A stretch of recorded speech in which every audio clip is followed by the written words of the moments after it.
మాజీ సీఎం సతీమణిపై అనుచిత వ్యాఖ్యలు చేసిన చేబ్రోలు కిరణ్ను మంగళగిరి రూరల్ పోలీసులు గురువారం అరెస్టు చేశారు. వివరాలు వీక్షిద్దాం. మాజీ సీఎం సతీమణి వైఎస్ భారతిపై అనుచిత వ్యాఖ్యలు పోస్టు చేసిన ఐటీడీపీ కార్యకర్త చేబ్రోలు కిరణ్ని మంగళగిరి రూరల్ పోలీసులు అరెస్టు చేశారు. ఈ అనుచిత వ్యాఖ్యలపై గుంటూరు అరండల్పేట పోలీసులు కేసు నమోదు చేయడం జరిగింది. ముద్దాయి కిరణ్ను గుంటూరు ఎస్పీ కార్యాలయంకు తరలించారు. అనంతరం గుంటూరు ఎస్పీ ఈ మేరకు ప్రెస్ మీట్ ఏర్పాటు చేశారు.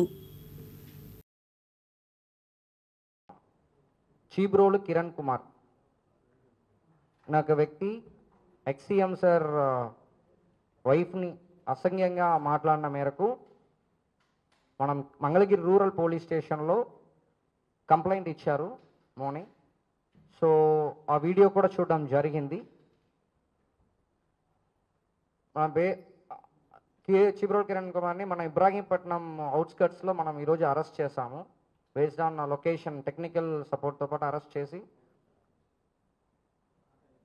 111 సబ్ క్లాస్ 1 BNS కింద కూడా మనము రిమాండ్ చేస్తాము రేపు. దీనిలో గవర్నమెంట్ ఆంధ్రప్రదేశ్ గవర్నమెంట్ ఎప్పుడు చెప్తున్నట్టు ఆడవాళ్ళపైన కానీ లేకపోతే పిల్లలపైన చిన్నపిల్లలపైన కానీ జరుగుతున్న నేరాలని ఎప్పుడు కూడా మనం అక్సెప్ట్ చేయము. సో దాంట్లో ఒక భాగంగా అలాగా మాట్లాడారు, ఎక్సీఎం గారు వైఫ్ పైన అలాగా అసభ్యంగా మాట్లాడారు కాబట్టి వాళ్ళని ఇమీడియట్గా అరెస్ట్ చేయడం జరిగింది. దీంట్లో ఈ పర్టికులర్ చీబ్రోలు కిరణ్ కుమార్ పైన ప్రీవియస్గా పటాయపురంలో కేసు ఉంది, తర్వాత తాడేపల్లిలో ఒక కేసు ఉంది, తర్వాత ప్రివెంటివ్ సెక్షన్స్ పైన కూడా 2 కేసులు ఉంది. టోటలీ 5 కేసులు ఉన్నాయి, 4 కేసులు ఉన్నాయి. సో దీనితో పాటు కలిపి ఇది రిపీటెడ్గా చేస్తున్నారు కాబట్టి మనం రిమాండ్ కూడా మెజిస్ట్రేట్ దగ్గర ప్రొడ్యూస్ చేయబోతున్నాము.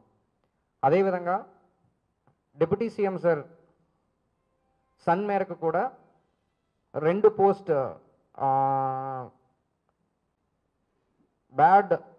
బ్యాడ్ పర్స్పెక్టివ్లో 2 పోస్ట్ చేయడం జరిగింది. దానిపైన కూడా మన గుంటూరు డిస్ట్రిక్ట్లో ఒకటి, విజయవాడలో ఒకటి 2 కేసులు రిజిస్టర్ చేయడం జరిగింది. దాంట్లో ట్విట్టర్ ద్వారా ఆ పోస్ట్ని వేశారు. సో ఇలాంటి